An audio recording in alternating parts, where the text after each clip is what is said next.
So driving up here today, there's a lot of really dry feed. It's super windy. It's not humid. So tell me one of the biggest dangers that ranches face right now because of that with illegal immigration. So yeah, so you're exactly right. There's a lot of standing crop out there from last year's summer monsoon that is just it's out there. It's dry. The humidity is low, and what happens is we're still getting cold at night down here. We're about 4,000 feet elevation. We go from about 3,500 feet to 5,000, so we're still getting cold at night.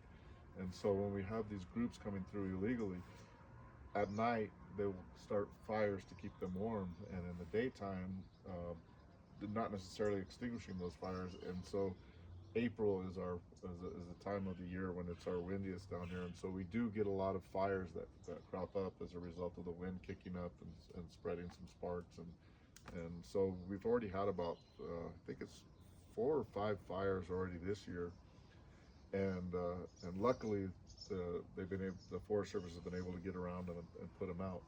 But there have been years when those fires have taken off because they're out of season, the humidities are low, winds are kicking up, and they've been very destructive. And there's one year back in 2011 where we had 13 fires, and of those 13 fires, only one of them was a natural start. All the rest were, as they refer to them, as human caused, but they were basically warming fires that the illegal immigrants had been using, and the next day when the wind kicked up, it caused those fires to spread. And how big of an impact is that to your ranching operation when those start to spread? So they can be huge. Like I said, that year was particularly bad, where we had over 75% of the ranch basically burned, and we were lucky enough that we had some land in reserve where we could put the cattle, and then wait until after the following growing season to go back on them.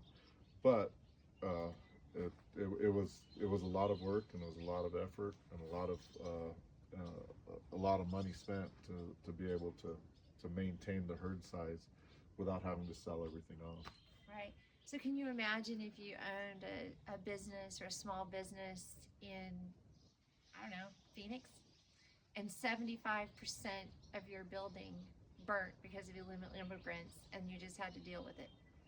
That's the kind of impact we're talking to ranching families.